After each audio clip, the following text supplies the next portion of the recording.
Today on the Matt Walsh Show, the DNC met over the weekend to elect their new leadership. It was an unintentionally hilarious circus that proves beyond a shadow of a doubt the Democrats have learned absolutely nothing from their embarrassing defeat.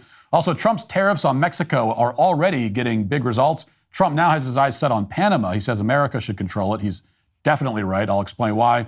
And a liberal philosophy professor humiliates himself in an attempt to debunk JD Vance. We'll talk about all that and more today on the Matt Walsh Show.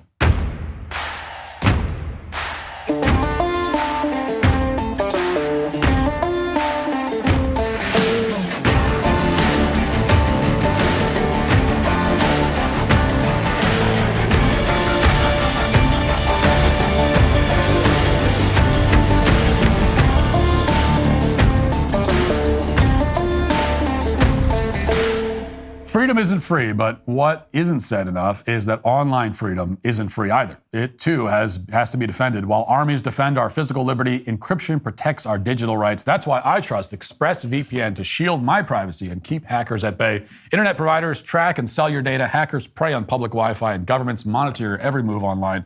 But with ExpressVPN, their powerful encryption reroutes 100% of your online activity through secure servers, making your data invisible to prying eyes. As Daily Wire host, I travel the country for rallies and events. I'm often using hotel, airport, and public Wi-Fi. With sensitive information at stake, I never connect without ExpressVPN. It's my first and best line of defense against hackers who'd love to access my personal data. Don't just take my word for it. They invited the world's top auditors, PwC and KPMG, to verify their revolutionary trusted server technology. It's the only system that physically cannot store your data because it runs entirely on volatile memory. While other companies profit from evading your privacy, ExpressVPN goes the extra mile to protect it. So if you want to join me in defending your online freedom, get ExpressVPN. You can use my special link to get 4 extra months of ExpressVPN for free at expressvpn.com/Walsh. That's expressvpn.com/Walsh. It's still obviously very early in the process, but I think I may have identified the candidate that Democrats are going to run in the next election. This is not a definite prediction. Everything's subject to change at this point. But after what happened at the Democrat National Committee on Saturday, any reasonable person would agree that I'm on to something here. So for background, on Saturday, Democrats met to select a new chair for the DNC, along with a slew of other roles, including vice chair. And one candidate for the job, her name is Dr. Quintessa Hathaway, stole the show. Now, on her website, Dr. Quintessa describes herself as a thought leader, in addition to being a scholar, a historian, and an entrepreneur. So she's like Socrates, Stephen Ambrose, Elon Musk, Albert Einstein rolled into one. And plus she's a doctor on top of that. Now, granted, Dr. Quintessa is a doctor in the sense that Jill Biden is a doctor, which means that she's a doctor in the sense that she's not a doctor. She has some kind of educational degree or something, but she's not letting that slow her down. Her biography states that her goal in life is to, quote, continue to beat the drum of change. And as she made her case at the DNC on Saturday, the good doctor did exactly that. So here, for example, is how Dr. Quintessa began her opening statement at the DNC. Now, to be clear, this is not some kind of sketch comedy show. This was broadcast on MSNBC to literally dozens of viewers who are eagerly looking forward to seeing how their party was going to move forward after their massive loss in the last election. And here's how it went. Watch. We'll begin with the opening statements. Each candidate will have 30 seconds, and we'll start with Dr. Quintessa Hathaway. Good evening, everyone. It is my desire to be the next DNC chair, and I just want to give you all a little bit of something that's been on my heart here over the last couple of days. You fight on, you fight on. You fight on, you fight on. When your government is doing you wrong, you fight on, oh, you fight on. Thank you, thank you, Dr. Hathaway. I just noticed the people on the stage openly laughing at her, which is kind of nice. So try to imagine what it must have been like watching that performance as a committed, true believer in the Democrat Party. You know, you're in some ballroom in Maryland. You're hoping to see some kind of new approach to win over voters who are clearly moving away from liberal politics. Meanwhile, the candidates to lead your party are treating the whole thing like karaoke night. And by the way, Dr. Quintessa didn't stop there. she kept on singing. She was singing through this whole thing. Okay, here she is again. We shall overcome. We shall overcome.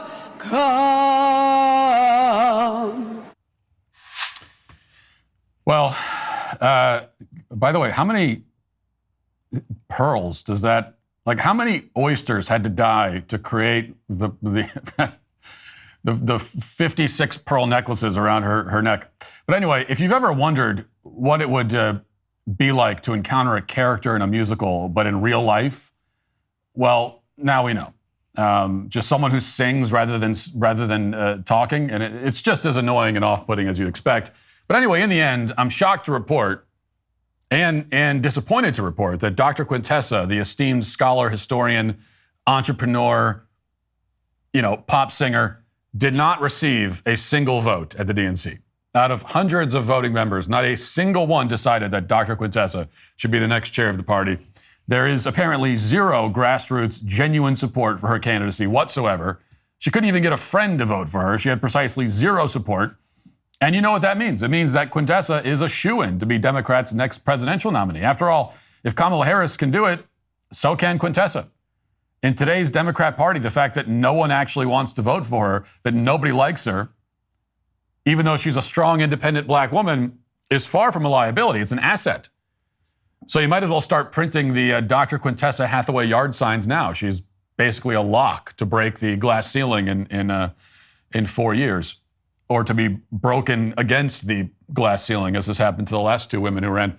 But at the same time, as history-making and inspiring as Dr. Quintessa is, she was just a small part of the show that the DNC put on this week. And one by one, Democrats made it very clear that they have learned absolutely nothing from the last election. Not a single thing. Every speaker, without exception, was clearly obsessed with identity politics and in particular racial grievances. So here are a couple of speakers who, repeatedly, begin their remarks by telling the crowd to be quiet because a black woman is speaking. Watch. Hello, Democrats. Hey, I am speaking, and I would love your attention. There is a black woman at this podium, and I deserve your attention like the 11 people who went before me. Yes, I am speaking. Good evening, Democrats. Look up here. 3 strong black women standing before you. 3 black women who, rather than just grabbing a chair, ran for chair. We are sick and tired of being the last one hired and the first one fired.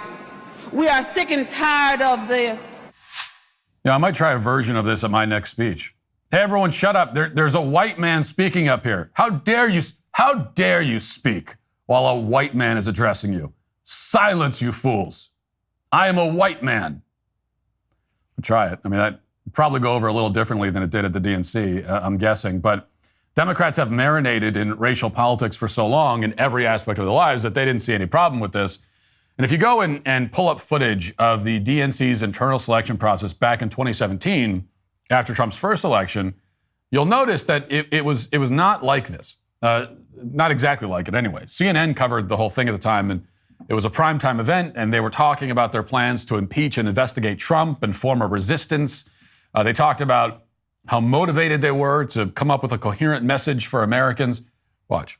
Donald Trump has already done a number of things which legitimately raise the question of impeachment. This energy is electric. January 20th was undeniably an important day, but January 20th and 21st and beyond was even more important because people are rising up and saying, Donald Trump, you do not stand for our values. So I think it's really important that the Democratic Party focuses on an overarching message that's going to speak to all Americans. Now, the whole thing was obviously still deranged in its own way, but it was not like what we're seeing now. We're now seeing a party that has no idea how to be effective, no idea what it even wants to do. A party in total disarray with no vision for the future whatsoever. So instead of coming up with anything unifying or coherent, they're going completely off the deep end. And in fact, they're now reciting land acknowledgements because, of course, they believe America sits on stolen land, and that's their winning message for the next election. the way that everything went in the last election, the way the culture is moving right now has not dissuaded them. They're leaning into it. And here's how the DNC's voting meeting began this weekend. Ja, det trasilo. Tkoje glinienisle. To lokaczego do tkodzes jest nasza. Ko betsiish kliji bekeya. Na kosten will yegi ba ahye danidzen.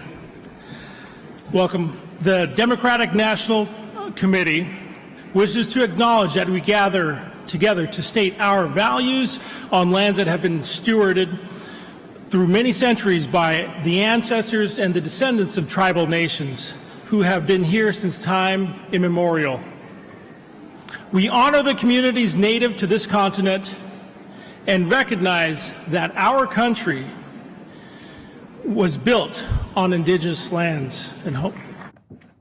Now, of course, as always with this kind of thing, I must always ask, which indigenous people did we allegedly steal the land from? The ones who most recently possessed it before white people showed up, or the ones that those indigenous people slaughtered and took it from, or the ones that those people slaughtered, and so on down the line? And we never do get an answer to that question, no matter how many times I've asked it. All we're told is that the line of legitimate possession of the land stopped for some reason in about the 16th century. The moment white people showed up, it was no longer legitimate to conquer the land and take possession of it. It was only legitimate to do that for the hundreds and hundreds and hundreds of years that Indians were doing it before Europeans landed. That's the idea. But, there's no time to dwell on that one bit of absurdity. The whole thing was a parade of absurdity that went on for hours, like this moment where the proceedings eventually came to an abrupt halt because one candidate identified as non-binary, and that created some confusion because the DNC apparently has strict rules requiring gender balance among the party chairs who are elected. So what do you do when someone shows up and they are none of the genders, when they don't fall into any of the 95 invented genders at all? What do you do? Well, here they are trying to deal with that problem. The rules specify that when we have a gender non-binary candidate or officer, the non-binary individual is counted as neither male nor female, and the remaining 6 offices must be gender balanced. With the results of the previous 4 elections, our elected officers are currently 2 male and 2 female. In order to be gender balanced, we must elect 1 male, 1 female, and 1 person of any gender. So again, this is what we have to do for this vice chair race. We have to elect 1 male, 1 female, and 1 person of any gender. To ensure our process accounts for male, female, and non-binary candidates, we conferred with our RBC co-chair, our LGBT caucus co-chair, and others to ensure that the process is inclusive and meets the gender balance requirements in our rules. To do this, our process will be slightly different than the one outlined to you earlier this week. So they conferred about this question, and I'm sure they did confer about it. I mean, and if you're wondering why the Democrats, no Democrat can ever be an effective leader, why they cannot effectively lead the country, it's because this is what they're spending time on. I mean, they're spending hours and hours conferring and caucusing and meeting, to discuss what to do with their non-binary candidates. And watching that, you have to wonder what they would do at the DNC if they ended up with a candidate who belongs to one of the other 10 million genders out there. If one non-binary candidate, quote unquote, can throw the whole process out of whack like this, imagine what they do if they had a two-spirit running for office or a bi-gender candidate. What if there's a gender-fluid demi-queer thrown into the mix? What do you do then? To avoid being transphobic, they probably just have to shut down the whole party at that point. And by the way, just for the record, of course, this is if you're wondering, this is the allegedly non-binary, quote unquote, candidate they're talking about. He was running for vice chair. Watch. My name is Troy Blackwell. I know that I'm a new face to many of you, but I'm a proud Afro-Latino from the South Bronx, New York. I got into this work because at the age of 18, unfortunately, I was the victim of a hate crime. Today I stand before you as one of the first non-binary candidates to run in the DNC's 177-year history. I'm proud to be the only Afro-Latino in this race. I'm asking you to take a chance on someone like me, a proud non-binary Afro-Latino from the South Bronx. The final tally of votes, Troy Blackwell, 0. By the way, is he an Afro-Latino? He didn't mention it. I can't remember. Did he say that? I'm watching that. I'm wondering, is that guy an Afro-Latino?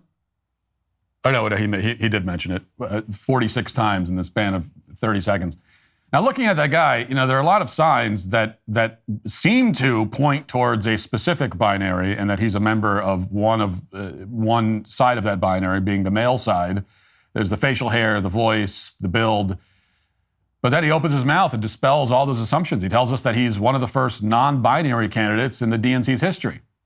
And you might ask what it means for someone to be non-binary. I mean, what does it take to claim that identity? Well, all it takes is for you to say it out loud. If someone is non-binary, it means that they have said out loud the words, I am non-binary. And through that mystical incantation, they have become something other than male or female, even though they can't explain how exactly they are something other than male or female, or what it means to be something other than male or female. Still, they are somehow. Now, it's all nonsense, obviously, and at some level, Democrats seem to realize that, and that would explain why that guy, like the doctor, received 0 votes. And things went on like this for a while longer at the meeting. Take a look at this footage, for example, showing every single candidate for DNC chair, and each one of them is asked the same question, and you'll never believe how they answer it. Watch. In this round, so I'm going to, I have a show of hands. How many of you believe that racism and misogyny played a role in Vice President Harris's defeat? Okay. So that's good. You all pass. So when the moderator says you all passed, he's making a more revealing statement than he probably realized. The question was a test, and specifically it was a test of loyalty. He's trying to determine who's willing to affirm party orthodoxy, even in the face of clear evidence that the party orthodoxy is wrong. The vast majority of Americans understand that Kamala lost because she was a terrible candidate who played a key role in a terrible administration. That's why she lost the popular vote as well as the election. But in the Democrat Party of 2025, you're not allowed to criticize the party establishment, which Kamala Harris represents, or at least did. And you're certainly not allowed to criticize a black woman for any reason. So this is what you're left with. And that's why the ultimate results of this DNC meeting were not surprising in the slightest. As the saying goes, garbage in, garbage out. And that is why, in the end, David Hogg, the man who built a lucrative career on the bodies of his dead classmates, was elected vice chair of the DNC. Yes, David Hogg is now a major figure in the Democrat Party. And here's that big announcement, which of course is prefaced by a guy quoting the sage words of Beyonce. You Democrats, in the words of Beyonce, America has a problem, but Democrats, we're about to fix it. God bless you. Thank you so much. Let's get to work. David Hogg.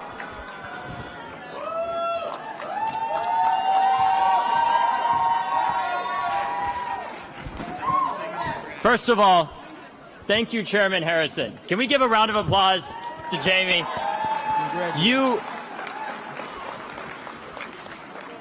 Thank you.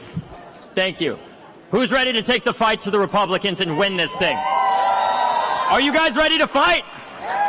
It's been a long day, but guess what? We have a long road ahead. Let's go and kick some ass. Now, there's an old adage about never interrupting your enemy when he's making a mistake. And in this case, the enemies of civilization are clearly making a massive and unforced error. So really, I probably shouldn't say anything here. But in this case, I can't resist because even David Hogg himself has explained to Democrats why this is a terrible idea. So let's put this image on the screen. Here's what Hogg has written, quote, "Like I'm already one of the most politically toxic people in the country. Any politician doing anything with me is in effect committing political suicide." Close quote. And that about sums it up.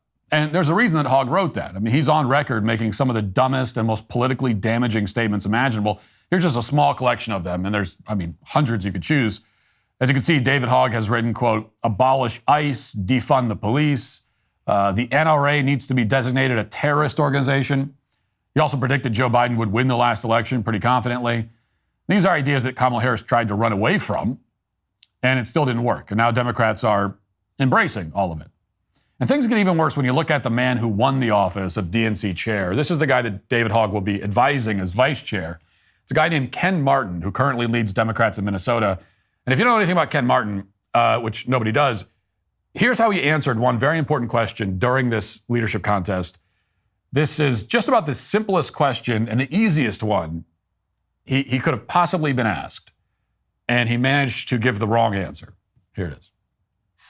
In October of 2024, a large part, about 1/3 of Trump's advertising budget, went specifically to this one ad. It was about gender-changing surgeries for a small number of transgender, incarcerated, undocumented immigrants. These particular ads ended with the line, Kamala is for they, them, President Trump is for you. How should Democrats respond to this attack? Our party has to live its values. Everyone has dignity. Our party believes that no matter where you're from, no matter where you live, no matter who you love or who you are, you have dignity, and we're going to fight for you. And that's what we're going to do as a Democratic Party.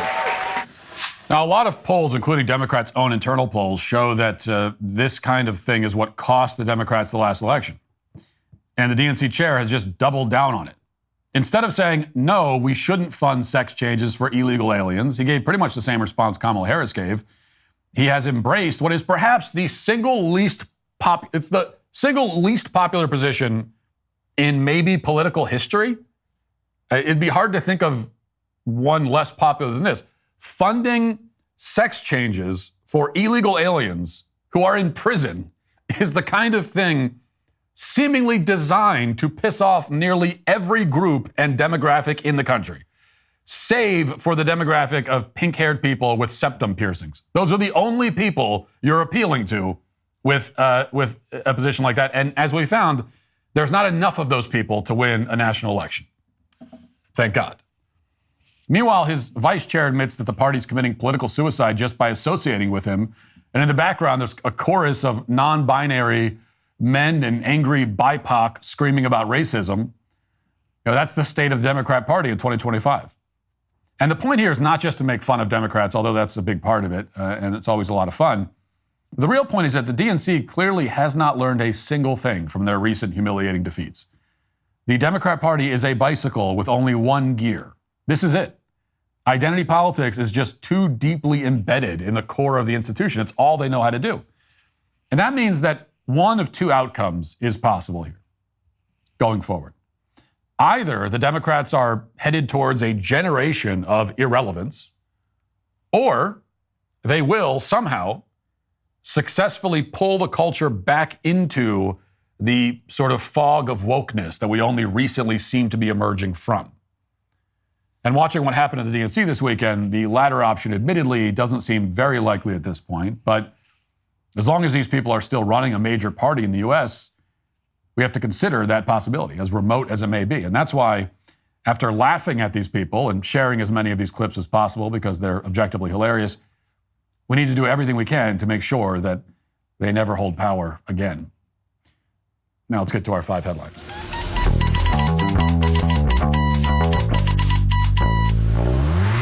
Grand Canyon University, a private Christian university in beautiful Phoenix, Arizona, believes that we are endowed by our Creator with certain unalienable rights to life, liberty, and the pursuit of happiness. GCU believes in equal opportunity and that the American dream starts with purpose.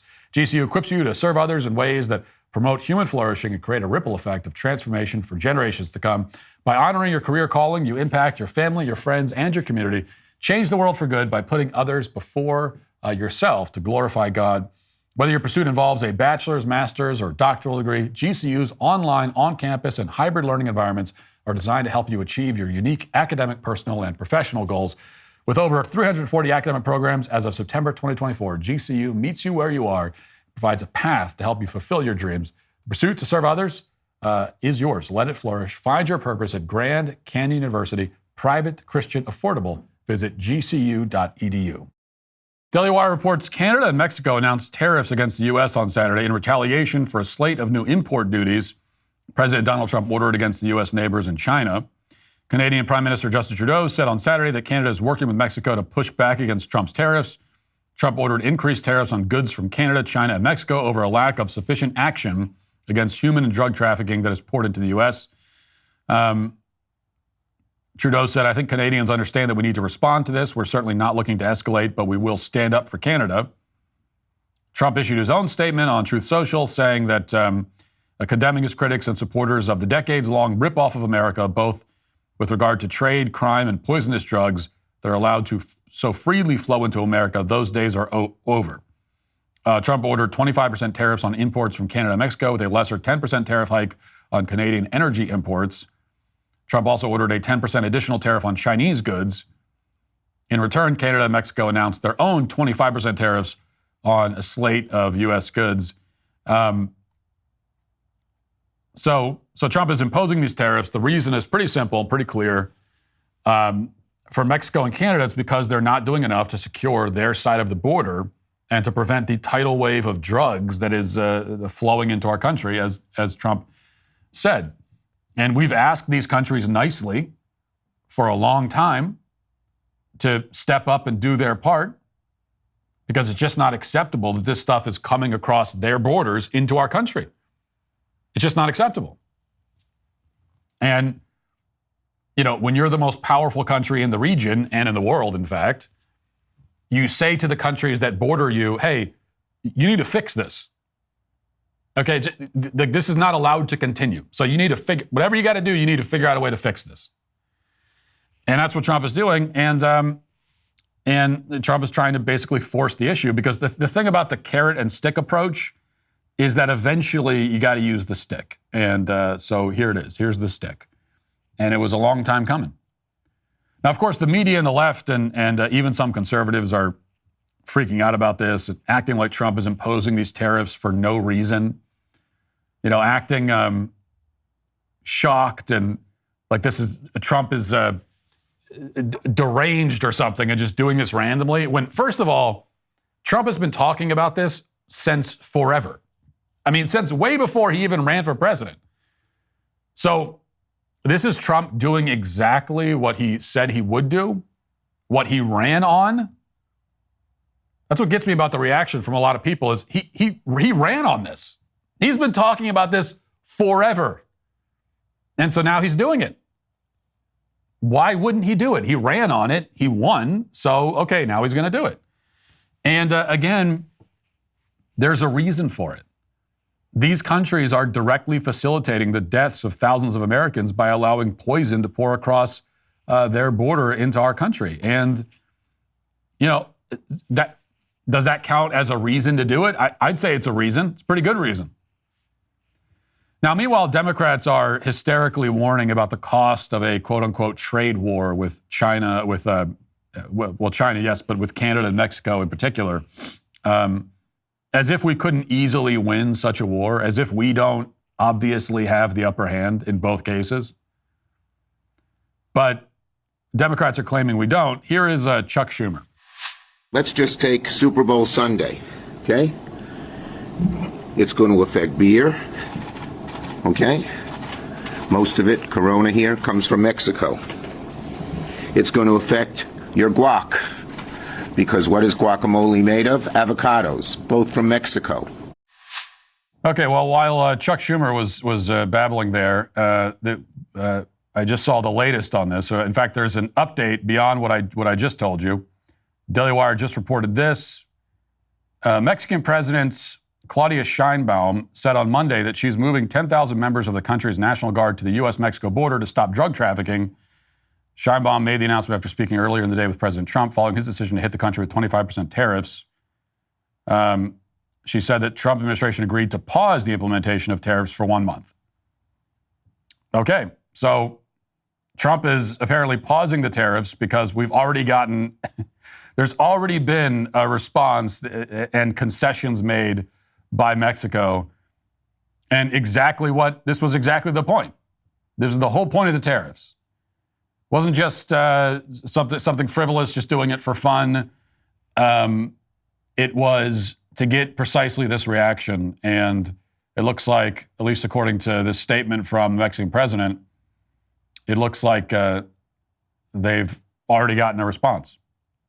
So, I mean, you've got we just played that clip of the Democrats, and that was Chuck Schumer, I think that was yesterday, talking about how the Super Bowl is going to be ruined because we can't get guacamole and beer. And meanwhile, Trump announces these tariffs and has them in place for like a day, and already there's a response. And why do we get results that quickly? Well, it's because what else are they going to do? This is what happens when you are the most powerful country in the world and you actually use your power, you wield it without this feeling of like embarrassment about it. What else is Mexico going to do? They can't win a trade war with the United States. They can't win any kind of war with the United States, obviously. The only thing they have to hold over our heads, well, you just heard Chuck Schumer. Well, beer.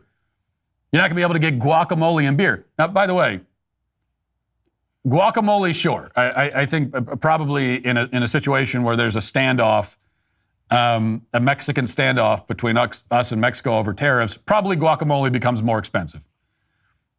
But beer, that is actually not true. Because Mexico, he claims in that clip that Mexico accounts for most of the beer that's sold in this country. Most? No. The vast majority of beer sales in this country, I think 78 to 80% are domestic beer sales. Now, Mexico accounts for a big chunk of imported beer sold in this country, but that's still a minority of the sales.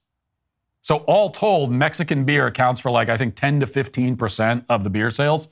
And then there's another chunk that's imported from other countries. And then the vast majority of it is domestic. So then what happens? Let's say that this were to play out and we didn't get a concession from Mexico. And then, yeah, Corona, which, by the way, looks and tastes like stagnant rainwater that's been sitting in a rusty bucket for 3 weeks. So not much is lost there. But, yeah, Corona becomes more expensive. This Mexican beer becomes more expensive. So then what do American consumers do? Well, you just don't buy that. There's 1,000 other options of beer that's brewed right here in the United States. Go support your local brewery. It's not that much more expensive, and the beer is way better. So all that ends up happening in that scenario is that these Mexican beer companies are destroyed because American consumers don't need Corona. We could go without it. Like Corona could just cease to exist tomorrow, and it would be fine. It would not affect anyone's life in this country at all. It wouldn't really affect any of the bars, any of the liquor stores either, because you just replace that with domestic beer. No problem. And as for guacamole, well, yeah, that becomes more expensive, and but that's a price that most of us, I think most Americans are willing to pay. To keep drugs and poison out of this country, if I got to pay more for guacamole at Chipotle, it's already an upcharge, so add another couple bucks onto it. If it's that important to you, you'll pay the couple bucks. If not, you can just go without guacamole. Not the end of the. I like guacamole. Not the end of the world, though. So that's the position that Mexico's in, which is why there are already concessions, and so we've seen this now with the Trump. I mean, the Trump administration is only 2 weeks old, and we've seen now repeatedly how Trump has gotten results.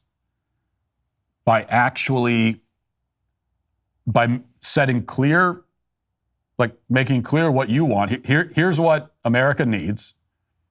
Here's what's in our best interests, you say to the other countries. And if you don't do what we need you to do, then here's going to be the penalty. And it turns out that when you communicate that clearly with and you set the guidelines and you set the ultimatum, it turns out you get results pretty quickly. Because whether it's Colombia or Mexico or none of these countries want to tangle with the United States. There's nothing in it for them. And you got all these morons that are talking as though Mexico could win a trade war with the United States. It's delusional. So already some results there. Here's another area where hopefully we'll see some results. And as far as I know, we haven't seen them just yet, but who knows? Things are, well, in fact, we actually have seen results already on this as well, which we'll talk about in a second. But Trump last night was discussing his efforts to take back control of the Panama Canal. And here's what he said about that. Secretary of State Rubio is in Panama right now, and we're talking about the Panama Canal. What they've done is terrible. They violated the agreement.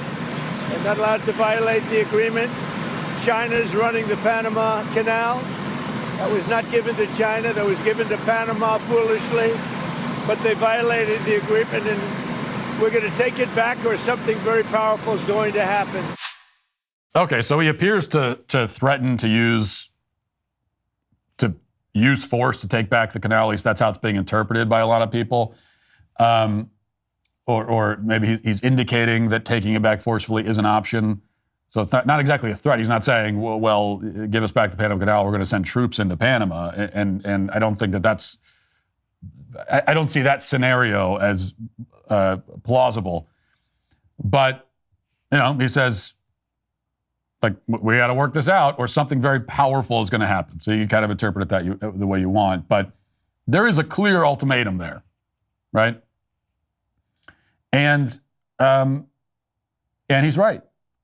He's right on this too, that yes, we should take back control of the Panama Canal one way or another. That canal is ours. We should control it. And Trump is right that China right now exerts a lot of influence over the canal. So there is some real urgency here. And as I alluded to before, Panama, there already are results on this. It's not settled completely, but Panama has, Rubio, new Secretary of State, went down to Panama, and it was his first international trip as Secretary of State. And already, Panama has agreed to end a deal with China that had been on the table. So this is being handled diplomatically. Hopefully it is all worked out diplomatically. It seems to be trending that way. That obviously is vastly preferable. But one way or another, the United States should control the Panama Canal, and because that canal is ours. And just some basic facts about this, if you're not familiar with it or with the history of it. First of all, the vast majority of the ships that go through the canal are coming to or leaving ports in the United States. So it's about 70% of the traffic is going to the United States or coming from the United States. More importantly, we built the canal. Okay, the United States spent 10 years building the canal at the beginning of the 20th century. Thousands of Americans died in the process. Now, I think the official estimates are like 5,000, 6,000 Americans. It was probably way more than that. But either way, thousands of Americans died building the canal. It's one of the greatest construction projects ever undertaken in human history. One of the greatest engineering marvels in the history of humanity. I mean, they cut a hole in the earth from one ocean to another. It's like inconceivable how they did it. I've read a couple of books now on the Panama Canal, and even after reading the books, in fact, even more so after reading the books and learning about the process, you can't wrap your mind around it. How is that possible?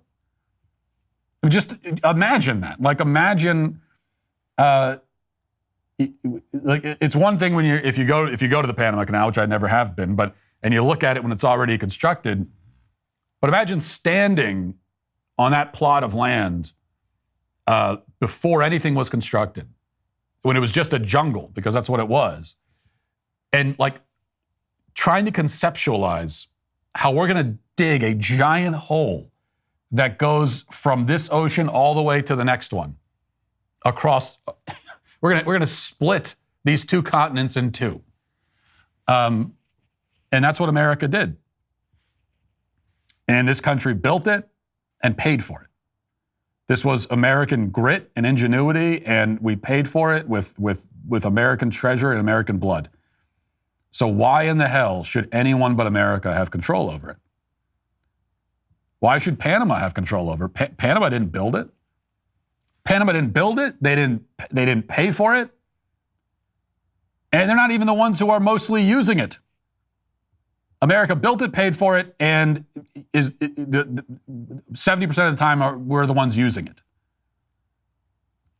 No other country was able to build it. The French tried to build it and failed. And we did it. We built it.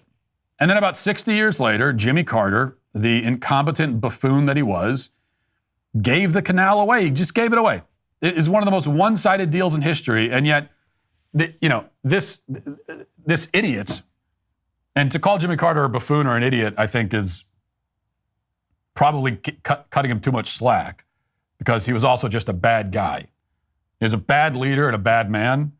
And by the way, I know that he lived for a long time afterwards, but that doesn't all of a sudden change the fact that he was a bad leader and a bad person. And he did a lot of terrible things, and he caused this man did immeasurable damage to the country. But then he lived till he was 100, and so all of a sudden it doesn't count anymore. Because for people in my generation or younger, we only remember Jimmy Carter as this kind of frail old man just kind of sitting there all shriveled up. And so because of that, he sort of like bought goodwill because he was just really old for a long time. But that doesn't change the fact that he was a terrible, terrible president and made the world a worse place. And this is not the only bad thing he did, but it's one of the worst. And he considered it to be his crowning achievement. One of his crowning achievements, he thought, was this deal of giving away the Panama Canal. Which, how is that an achievement? You gave someone, you gave a thing of immense value to another country, and they gave you nothing in return, and that's an achievement? That's like if I considered it an achievement because I worked out a deal with you where I would give you $1 million and you give me nothing. Maybe not nothing. Maybe I bought a toothpick from you for $1 million. And then for the rest of my life, I brag that I just made this incredible deal. I convinced you to give me a toothpick for just $1 million. What a deal-making genius I am.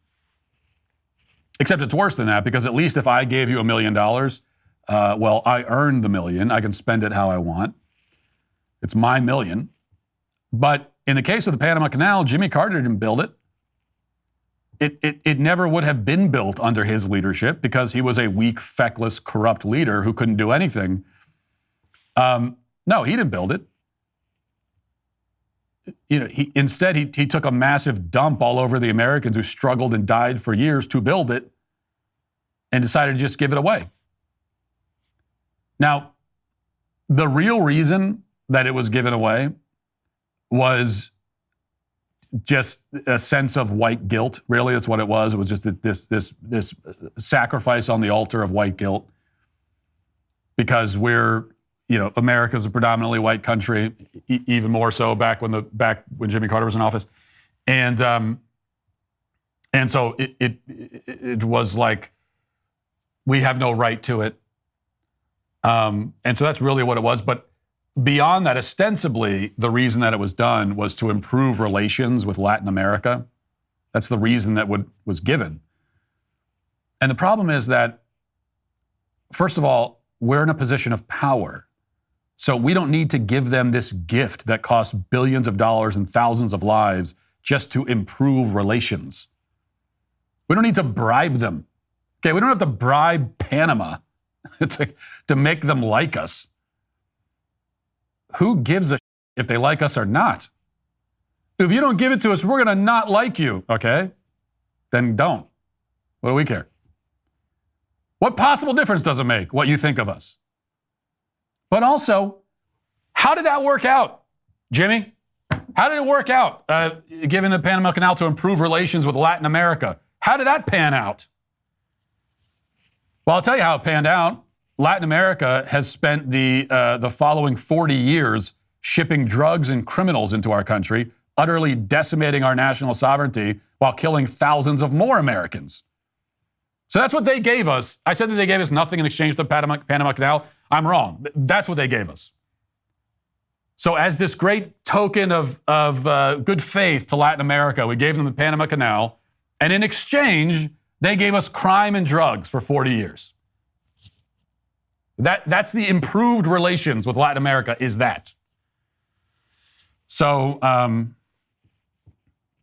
Trump wants the Panama Canal back, and I hope he gets it. And look, I know that the response is going to be, well, it was a treaty. It's a legal agreement. There's nothing you could do. First of all, Panama has almost certainly violated the terms of the treaty. It would not be that hard to take a look at it and find myriad ways that they violated the treaty, which would justify us saying treaty's been violated. It is now defunct. You violated it. I mean, one of the aspects of the treaty was neutrality, that the canal is supposed to remain neutral, and yet you've got China down there exerting an outsized influence,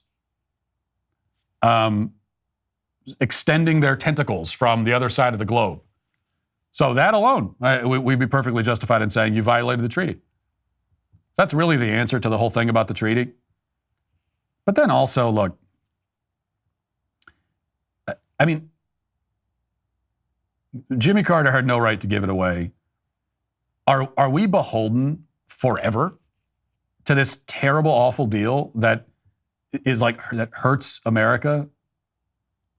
So how long? I mean, 1,000 years from now, we still, it never changes? Even though Panama is this tiny little speck of a country with no power at all. And I mean, we could just show up and say we're taking the canal back. You can do literally nothing about it. We could do that. But you got to respect the treaty. All right, fine. Well, that's the thing about contracts is like if you get some lawyers in a room, they're very good at this, and they can figure out ways that the contract was violated. They can figure out, like I said, they can figure out 1,000 ways. And so have them do that. I'm sure they already have. Here's 1,000 ways Panama violated the treaty, so we're taking the canal back. I mean, we could do it legally if it makes everyone feel more comfortable with it.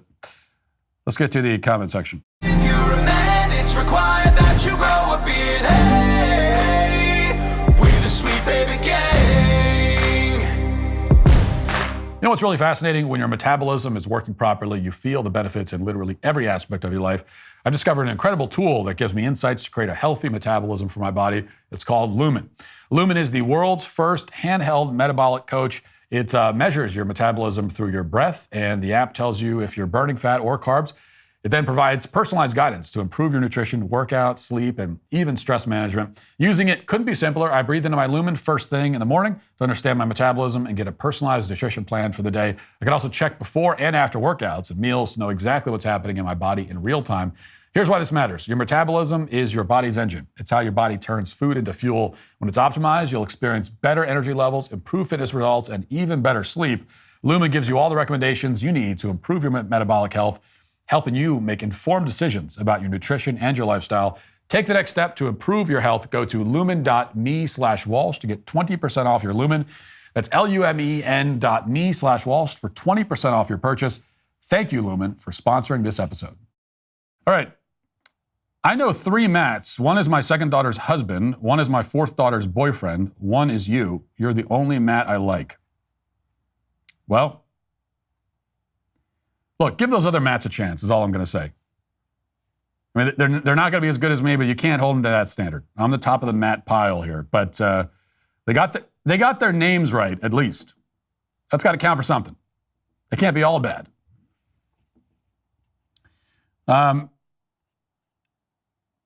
Matt, it totally amazes me how you can start the day by talking about the serious matter of possible DEI issues with traffic controllers and helicopters and planes, potential crashes, and then move to onesies and the snap versus the zipper. I just want you to know that every time I listen to you and watch your facial expressions, I grin from ear to ear, shake my head, and wonder, how in the world did God give you such a comical, sarcastic, and wise mind? Like I said, you can always send me compliments and I'll read them.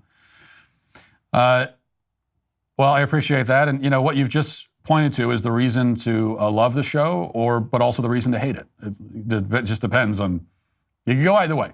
It depends on how you're wired.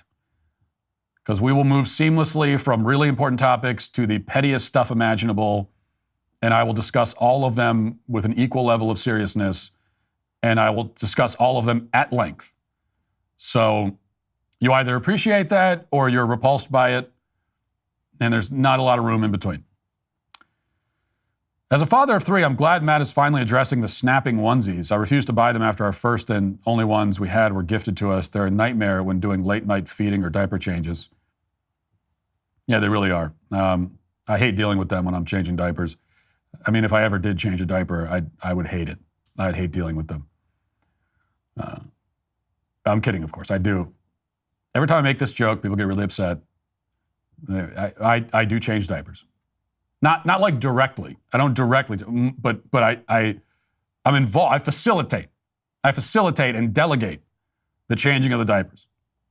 I pay for the diapers. So I'm very much involved. I am involved in the process of changing the diapers. But, you know, in terms of the actual physical labor of it, that's not so much my role. That's not where I excel, is in the changing of the diapers. Let's see, but Matt, the snap on the onesies can help keep your baby warm. Like when you're changing the diaper, you can only have to open the bottom snaps instead of unzipping the entire onesie and exposing the baby's chest to the cold. Come on, man, think. Look, the baby will be fine. I mean, what do you mean exposing the baby to the cold? You have heat in your house, don't you?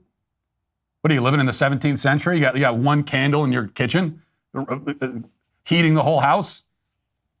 Your baby's not going to freeze while you're changing. By the way, my wife is giving me the same speech. We've had the snap discussion. So what do you got to keep? Because you want to keep because they're going to get cold when you. Eskimos have babies, for God's sake. Like they live in igloos with their babies. Okay, so you think about that. And here you think that your baby needs a snap-on onesie so that the child doesn't get hypothermia while you're changing a diaper for 90 seconds. Matt, are you mixing up onesies with footy pajamas? I've never seen zippers on onesies, but I've also never seen snaps on footy pajamas. Maybe I'm too old. Yeah, there have been a lot of comments like this. There were a lot of comments claiming that I don't know what a onesie is, saying I'm confused about what a onesie is. Like, don't come at me with that, all right? Miss me with that, bruh, all right? Dead ass. I know what a onesie is. Actually, a onesie is a one-piece garment. Technically. That's what a onesie is. That's why it says one. So if the whole outfit comes in one piece, it's a onesie. All right? So yeah, I'm talking about snap-on onesies, the ones that are torturous to put on a baby that have like 95 snaps, and you have to assemble them. When you lay them out, they're like flat. It's like a flat piece of fabric, and you have to fold them and assemble them and snap them. That's what I'm talking about. I'm not talking about the ones that have the 3 snaps at the crotch. Like, that's not what I mean. So the full-on snap-on pajama things is what I'm doing. And yes, those are onesies. So get out of my comments with those aren't. Any one-piece outfit is. So that means yes, Batman wears a onesie. Spider-Man wears a onesie. Like I got news for you. That's what it means. Tell me I don't know what a onesie is. Do you know like 60% of all onesie purchases in the United States for the last 10 years have been made by my family? And you're telling me I don't know what a onesie is? Like, back off. No matter where you're watching or listening right now, take a second and hit that follow button. It costs you nothing, but it makes a massive difference in fighting back against the algorithm that really, really doesn't want you to hear this. But if you want the full show, uncensored, uninterrupted, and unshackled from big tech overlords, there's only one way to do that, by becoming a Daily Wire Plus member. As a member, you get unlimited access to our entire library of premium entertainment, including the culture-shaping documentary, What is a Woman, and the hilariously offensive box office hit, Am I Racist? Go to dailywire.com/subscribe right now and join the fight. Now let's get to our daily cancellation.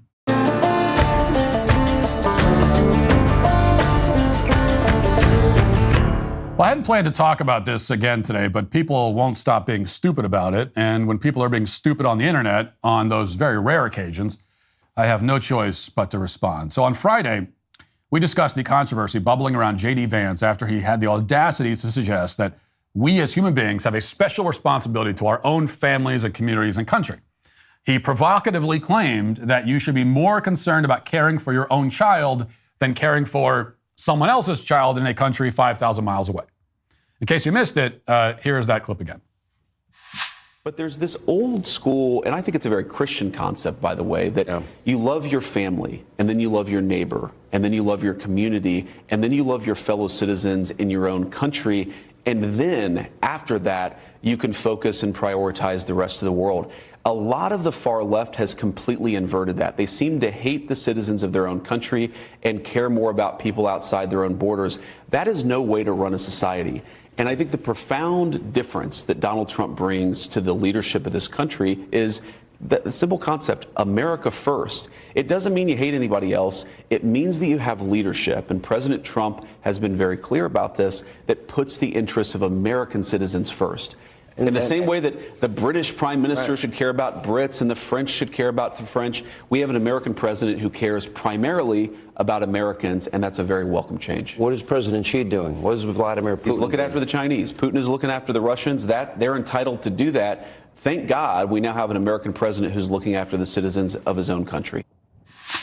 As we talked about on Friday, this very obviously correct observation, one that is both biblically sound and self-evident to any functioning human being, nonetheless provoked great outrage on the left, and the outrage has yet to subside. They feel they must object to Vance's utterly sensible statements about prioritizing your own family and nation over nations and families across the globe because they believe, or feel obliged to pretend they believe, that our borders should be open and that we have a moral obligation to welcome and care for an infinite stream of third world immigrants. And this is why a large gaggle of self-satisfied college professors and alleged theologians, midwits who tragically see themselves as geniuses, this is why they started posting smarmy rebuttals claiming that Vance's position is unbiblical, quote, pagan, quote, tribal, and a, quote, false gospel. And of course, this is all coming from atheists, heretics, apostates, false teachers like Father James Martin, who will just as confidently assure us that the gospel endorses same-sex marriage and the chemical castration of gender-confused minors. So these are people who only open the Bible so that they can spit on it and defile it, and yet they pretend to be, in situations like this, authorities on a book that they've obviously never read. And if they did read it, they would find that Vance's idea about the proper ordering of loves is, again, not only self-evident and common sense, but also explicitly outlined in the Scripture. 1 Timothy 5:8, for example, says that anyone who does not provide for his relatives, especially those of his own household, has denied his faith. Or you could also flip all the way back to the Old Testament to something called the Ten Commandments, and there we're told to honor our father and mother. Now, it doesn't say honor your father and mother and also the fathers and mothers of all the people all across the world. No, honor your own father and mother. This is God himself engraving in stone the special obligation we have to our own family members. As for our neighbors, we're told, not to bear false witness against them, not to be covetous of their property or envious of their lives. But it doesn't tell us to honor our neighbors. That command and that phrasing is reserved specifically and especially for our parents. In fact, here's something interesting. If you follow the Ten Commandments from number 1 down to number 10, you'll find that first our obligations to God are outlined, then our obligations to family, and then our obligations to our neighbors. So the hierarchy of love, the order of love, is literally and numerically laid out in the Ten Commandments. But the dumbest rebuttal of all came yesterday, and this is why I've been forced to revisit the topic today. The sheer force of the dumbness compels me, almost as though the dumbness has actual mass and exerts its own gravitational pull upon me. Somebody named Scott Alexander posted this. He apparently has a blog where he claims to write about science and philosophy. He's also, I'm told by Wikipedia, a psychiatrist in San Francisco. And we know that about 85% of the worst ideas in the history of the world have originated from psychiatrists in San Francisco. So this is no surprise. Explains why he tweeted this, quote, "I went on a walk and saw a child drowning in the river. I was going to jump in and save him when someone reminded me that I should care about family members more than strangers. So I continued on my way and let him drown." This is the argument presented by an alleged philosophy writer. It is a thought experiment meant to reveal the absurdity of Vance's position, but instead all it reveals is that Scott Alexander has the comprehension skills of a carrot cake. Okay, the first problem is that clearly there is a significant difference between a child drowning in front of you in a river and millions of immigrants all across the world. The point of his analogy is to explain why we're morally obliged to open our borders to an endless army of third world migrants. So he's not talking about, he's actually not talking about saving just one child in a river. He's actually suggesting that we must save millions of children from every river in the world. So yes, Scott, I agree that I should and I would save a child drowning in a river if I happened to stumble upon the scene while going for a walk. But what if I didn't see him drowning? What if I decided to stay home? Is his death still my fault? Did I somehow fail in some sort of duty to go out looking for drowning children? Is America on the hook to provide shelter and aid and a home to every impoverished person everywhere in the world indefinitely? Are we allowed to stay home, as it were, shut the door and focus on our own home, our own nation? But we still haven't really gotten to the point. Because what makes Scott's argument so incredibly, almost unfathomably stupid is that it actually proves Vance's point perfectly. Scott has found the perfect thought experiment to confirm Vance's argument beyond any shadow of a doubt. All we have to, and it's so good that I wish I had thought of it when we talked about this on Friday, which is one of the reasons why I'm talking about it now. All we have to do is make one adjustment so that it actually reflects the point that he was making. Okay? If you're walking alone and you see a child alone drowning in the river, well, there's no reason why prioritizing your family would prevent you from saving the child. It's just the child drowning. Now, even if you do care more about your family than you do about strangers, which you should, there's still no reason why you wouldn't save the child in that scenario, right? There's no competition here between your child and between your own child and this child in the river. Now, sure, I mean, if the child is drowning in a fast-flowing river 20 feet from a massive waterfall or something, and you have children at home and a family to care for, then that might give you reason to pause before going on a suicide mission to save a stranger. But even so, if there's a reasonable hope of saving the child, then I think most people would take the risk and should. I would. Still, this scenario doesn't adequately reflect Vance's point. Vance's point is more like this. You're walking along a riverbank. Suddenly, you see a child drowning 50 yards off in the river. Then you notice 50 yards back in the other direction, your own child drowning. Okay, so you got a child you don't know and your own child both drowning in the same river. And they're 100 yards apart in this case. You can't save them both at the same time. You have to save one first. And the other one will most likely die tragically. So, which child do you save first? Your own or the stranger? What would you do, Scott? Your child is drowning, shouting to you, screaming, "Dad, save me." Would you do what any morally sane human being would do, what any decent father would do, what any human who is not a psychopath would do, and immediately jump in to save your own child first? And then if you get him back to safety and the other child is still above the surface, or even if he's not, at that point, you jump in to save the other child. When tragically, it's probably going to be too late, but you would at least attempt, but you're going to get your own child first. Is that what you would do? Or would you stay true to your enlightened liberal principles and demonstrate your commitment to equity and inclusivity by leaving your child to drown while you swim off in the opposite direction to save some other kid you've never met before? Is that what would you shout to your child, "Sorry, son, but I don't recognize any special obligation to love you. I love all human beings across the world equally." Is that what you would do? Now, if you would not do that, if you would, without hesitation, prioritize your own child and save him first, then you actually understand Vance's point perfectly well. You have a hierarchy in your own mind and heart, an ordering of loves, and you recognize intuitively that you are called to protect, love, and serve your own family before anybody else. You, in fact, love your child more than you love that other child. You love the other child in a sort of general and charitable sense because he's a fellow human being, because he is a child.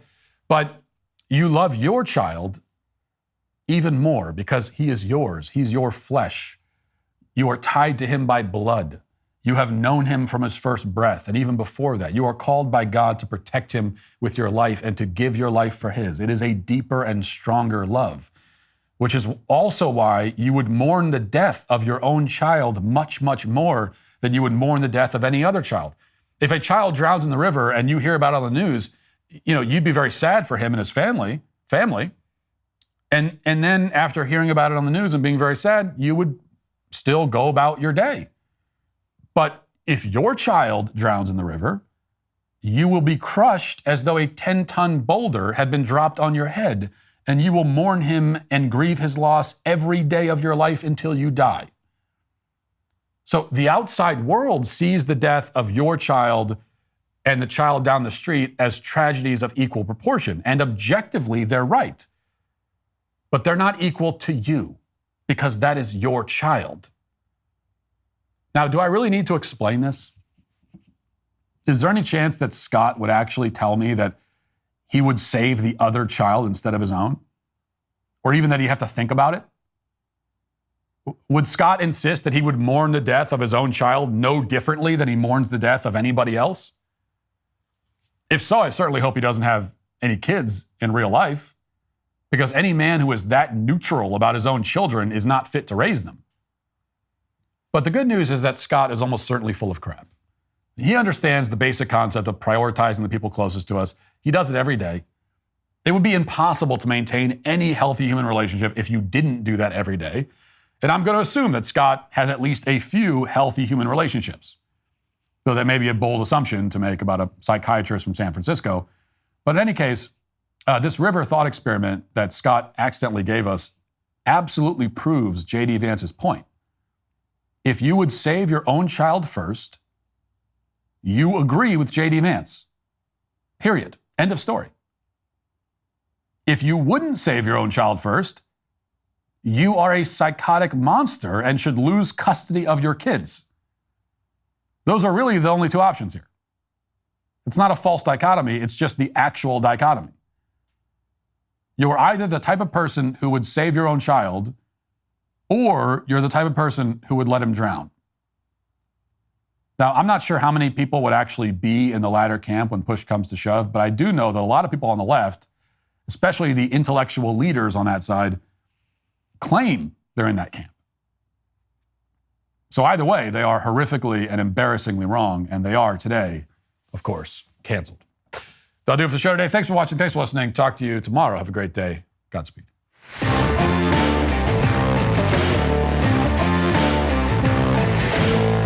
Today on The Ben Shapiro Show, President Trump gets a big win as Panama pledges to cut off China. Team Trump pushes massive new tariffs against Mexico, Canada, and China. And the Grammys happened, and we analyzed it. That's today on The Ben Shapiro Show. Give it a listen.